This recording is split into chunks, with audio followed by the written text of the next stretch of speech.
Hey guys, welcome back to Believe in Eagles. I am your host, Lee Mayak, and we have a treat for the Eagles fans today.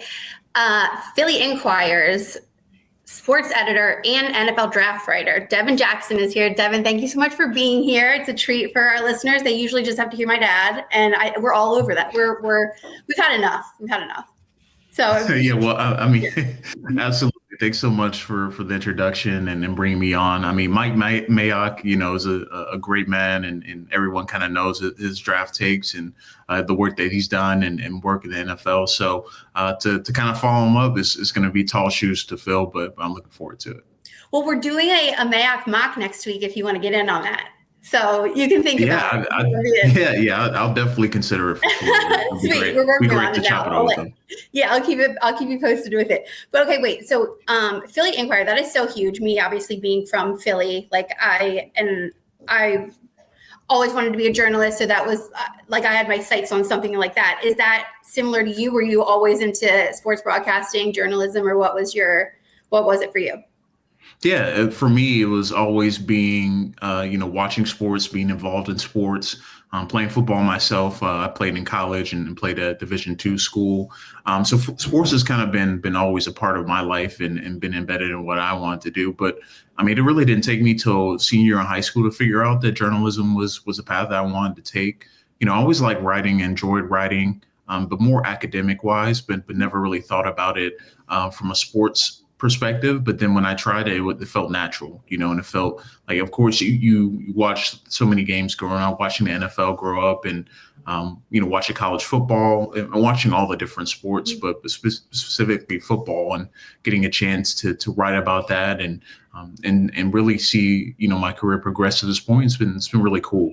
For me, I grew up in the Atlanta area and it's where my family still resides now. So, obviously sports is a big topic down there and in the South in general, but, to be able to be, on this stage and working at the Inquirer and covering the NFL draft, it's definitely been a dream come true.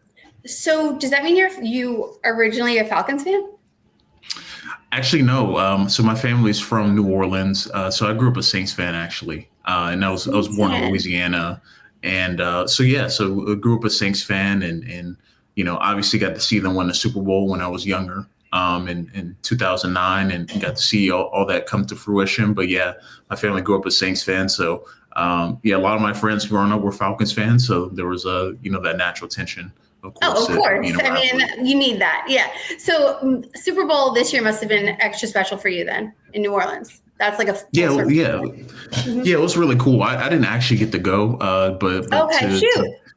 What were they thinking? I know, but it just didn't work out. But I did get to cover the AFC Championship game, which is really cool. Oh, dope! That's awesome. And get to be able to be there. So the way that we had it set up is we have 3 Eagles beat writers. We have like 2 or 3 columnists at each game. So we were like well stacked at the Eagles game, but they wanted that opposite reaction of if the Eagles win and go to the Super Bowl, who they'll play. So I ended up getting sent to AFC Championship game, and then I went to the Senior Bowl in Mobile, Alabama right after that. So just the way that my schedule aligned, it just didn't work out for me to go to New Orleans. And but I was still, here on the ground, editing stories and still kind of being a part of that journey. So it's still really cool. Yeah, and you were probably ready to go for the parade, right? You didn't even have to fly back. It was awesome. So Senior Bowl, were there any, just because obviously draft is your main niche, were there any players at Senior Bowl that really stuck out to you that you thought, wow, this guy would be a great fit for the Eagles, or I think we might need them? Yeah, I think the first name that came to mind for me, at least, was Walter Nolan, the defensive tackle from Ole Miss. And he's been a player that I think has been linked to the Eagles throughout this draft process, even though the Eagles, I don't think, have formally brought him in for a pre-draft visit. But I think it makes a lot of sense considering they lost Milton Williams in free agency. They have young players at that defensive line spot. Jordan Davis is entering his 5th-year option with the Eagles. You think about Moro Ajomo from a draft pick a few years ago from Texas. They're expecting big things out of him, but it's still, I think they need another body along that defensive line. So I think Walter Nolan, he really stood out. He was a player that had a breakout season, had 6.5 sacks this year at Ole Miss, and was, a guy constantly in the backfield. And he showed a lot of that skill set and explosiveness that you really like on his tape at Ole Miss at the Senior Bowl. And he was a guy that, could have left early in the week. I think what really stuck out to me was I think he got banged up a little bit, on day 2 of practice. So he missed a good portion of the second day of practice, but on the third day he was back out there and ready to compete. So, in kind of a Senior Bowl where some players do 2 days of practice and end up leaving afterward. I think a guy like Mike Green did that. I believe another top flight edge rusher did that as well. I think Donovan Ezaraku from Boston College. But I think with Nolan, him sticking throughout the week really stood out to me. So he was one player to me that stood out and could make sense for the Eagles. And then I'll go to Mason Taylor, the LSU tight end. It's more of a day 2 pick, but I think he makes a lot of sense and checks a lot of boxes when you look at what the Eagles look for in prospects in terms of guys that have that athletic background. He's the son of Jason Taylor, a longtime NFL player and Hall of Famer for the Miami Dolphins. And really, he has those traits that you look for in a tight end. You consider the situation right now the Eagles are in with Dallas Goedert. He wants a new contract, but the Eagles don't want to pay him a new contract. And he has money. Can you break that down for me? Because yesterday someone asked me what was going on with Dallas, and I was like, honestly, I don't know. I feel like things have been pretty quiet in terms of information getting out. What's actually going on? Yeah, so right now, I think they're in kind of a tough spot because Dallas Goedert, he wants a new contract, and the Eagles aren't prepared to give him what he's seeking. So they've allowed him to seek for trades. And I think a report came out earlier today that the Eagles will be, if they don't get any 2025 draft compensation, if they do end up trading him, they will be open to getting 2026 draft compensation. So right now, I think they're trying to see if a trade could be struck. I would expect, him to probably get moved at some point in the next few weeks. It could be on draft night. The Eagles have been known to trade for and trade players on draft night. So it's a possibility maybe on day 2 of the draft he gets traded. But yeah, it seems like right now he's on the path to getting traded and most likely not be on the roster next year. Okay, and that's not too much of a surprise, but backing it up a little bit, just in Eagles free agency moves overall, what stuck out to you? Were there any bigger surprises to you with how things went? I think the biggest surprise obviously was the CJ Gardner-Johnson trade, just because, you felt after the first time he left that maybe it would be more of a, 1-year thing with CJ Gardner-Johnson, but they ended. Yeah.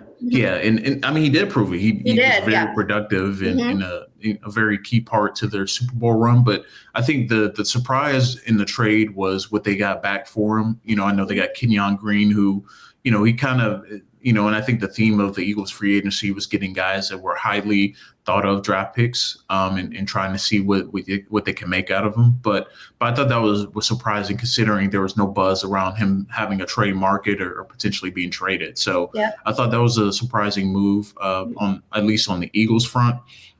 Zach Bond coming back, I think, was no surprise. I think after the season he had, it made a lot of sense. And they got it done before that free agency part started. That was my favorite part. That was my favorite part of free agency. I'm Zach Bond's number 1 fan, I think. Yeah, he's awesome. Great player. Even a great interview too when you talk to him in person.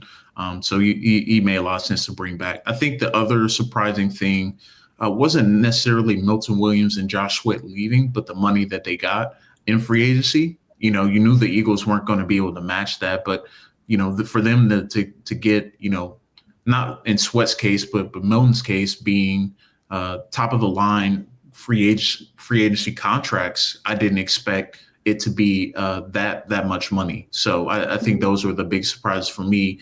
And you're going to lose a lot of players, obviously, from the Super Bowl run, and the Eagles have a lot of ground to make up. But I think just in general, those were my big takeaways from free agency. Gardner Johnson being traded, and then the amount of money that Sweat and Williams commanded in free agency. Yeah, I was surprised by that too. And I also thought we would keep one of them. I wasn't sure we would lose both Sweat and Melton, but so then going into the draft, it's what, a week away? Yep. Will you be in Green Bay for that? Yeah, I'll be there. Okay, awesome. So what should Eagles fans expect out of this draft? What do you think?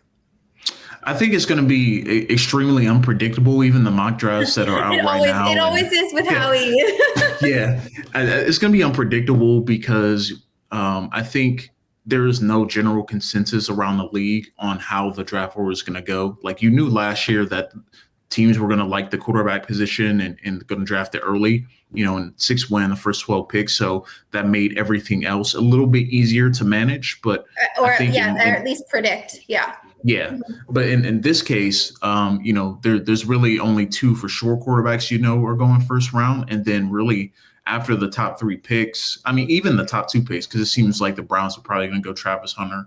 The Titans are probably going to go Cam Ward.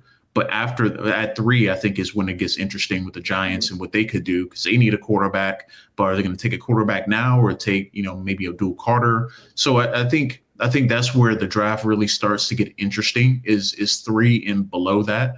And then you can really start seeing some teams move up the board, maybe move back on the board because if their guys aren't there. But I think Howie's going to get, aggressive in the first round because there's probably going to be a defensive player, and I think they're probably going to go defense in the first round that ends up being there a little bit later than they expected, just because some of the unpredictability, maybe some teams like players that are more viewed as second round picks as opposed to the general consensus. So I think it's going to be one of those cases where I think Howie Roseman is going to be, aggressive, either trading up or trading back, because I just can't see them in this particular draft with the talent on the defensive line and edge rushing group, and then the drop off for the offensive line group after the first day. I can see a lot of teams getting aggressive, and the Eagles being one of them. Would you, for your personal opinion, how would you rank what they need first? Edge, defensive lineman, offensive tackle, or like a corner safety? Or does it depend on the player that's there also? Yeah, I think a little bit depends on the player that's there, but I think just generally speaking, I would probably put 1A, 1B edge rusher, defensive tackle, just because I feel like both of those groups are really strong, and there's a good chance you get a really good player in the first round from those groups. But in the third group, I would say is probably safety, because I think there's a big drop off after the top 2 safeties, which are Malachi Starks from Georgia and Nick Imenwore from South Carolina, the 2 guys that have been getting a lot of buzz. And I think those 2 guys are heads and shoulders above who's behind them. So I put safety at 3rd, and then offensive line at 4th. And I just kind of leave that general designation open because I think there are a lot of offensive linemen, especially in that first and early second round area, that some are maybe going to be better at guard in their career, even though they play tackle, and vice versa. So I think, offensive line is always going to be a big priority for the Eagles, but I'd be surprised if they take one in the first round this year. That's going to be their surprise. They're going to get a top 15 offensive lineman in the 3rd round. It could happen. It's certainly possible. You look at Josh Simmons from Ohio State. He's a guy that is projected as a first-round pick, but he had a torn patellar tendon, and he hasn't been able to test during this draft process, and he hasn't been available. So, say in a scenario that the Eagles, decide to trade back from 32, and Simmons is there in the early 40s, I think that would make a lot of sense to end up taking him instead of maybe edge rusher or defensive lineman, just because those groups are so deep that you can get a starter level in late round 2 and early in round 3 as well.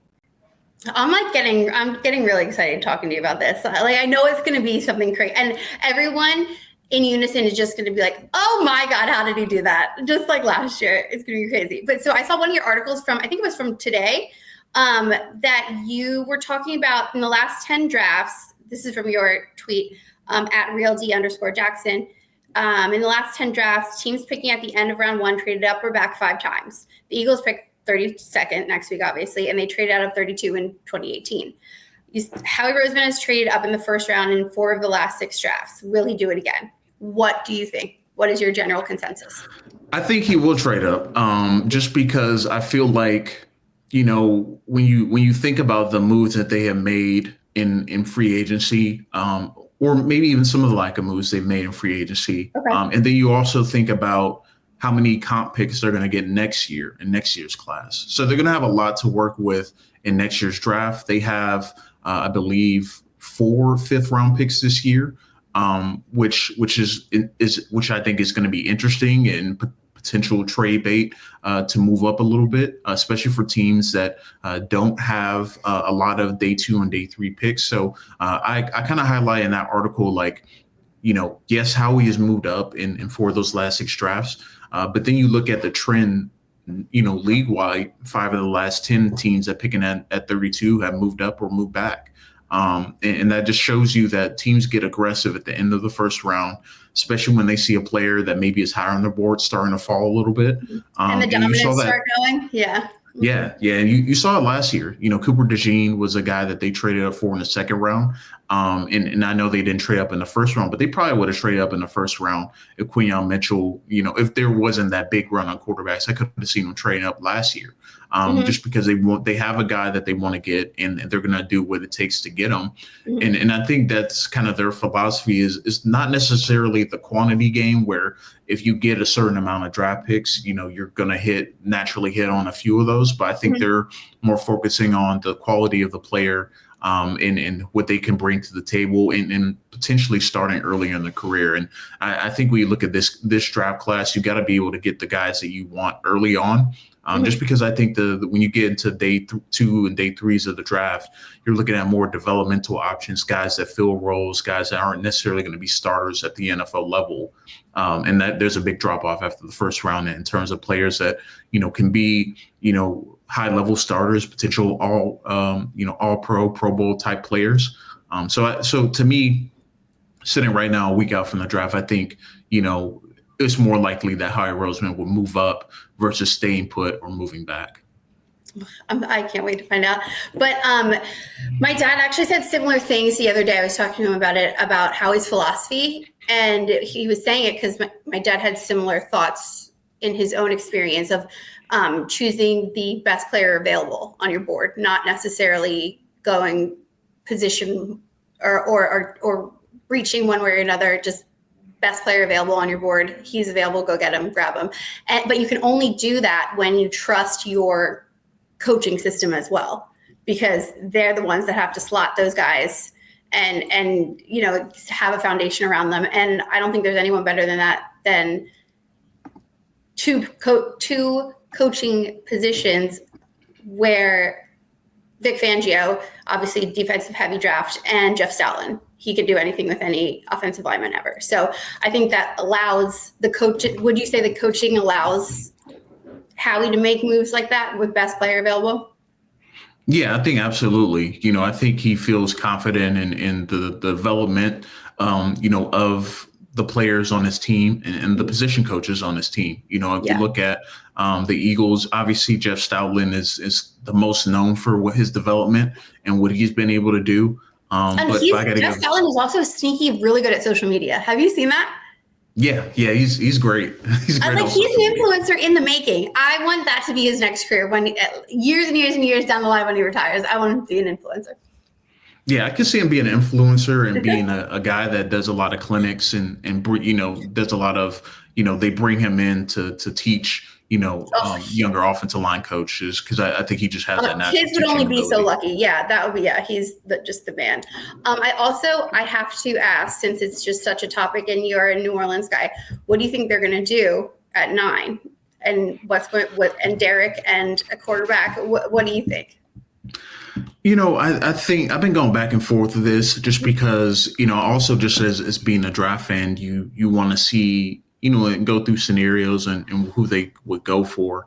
I think it's a scenario where if Shedeur Sanders were there at 9, I think it'll be hard for them to pass on him, just because obviously the need at quarterback that they have. But I think if Shador's gone and they don't love who else is there at quarterback, especially in round one, I think they will wait maybe on day two to see if they could get a guy.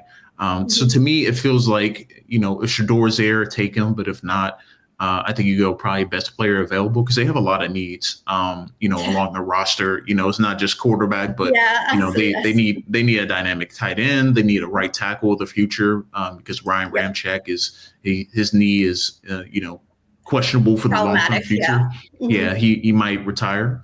So they have a lot of options, and I think for them, you just kind of let the board fall the way that it falls to you, and just pick the best player atop of your board, available. Just figure it out from there, because they're not going to be a competitive team for a few years at least. I'm so glad that we don't have to say that about the Eagles. It makes my heart happy. Okay, one more question, then I'll let you go. Do you have your outfit ready for draft night? I have been looking for a few pieces to get it all together. Like I know what I want to wear for shoes. I know what I want to wear.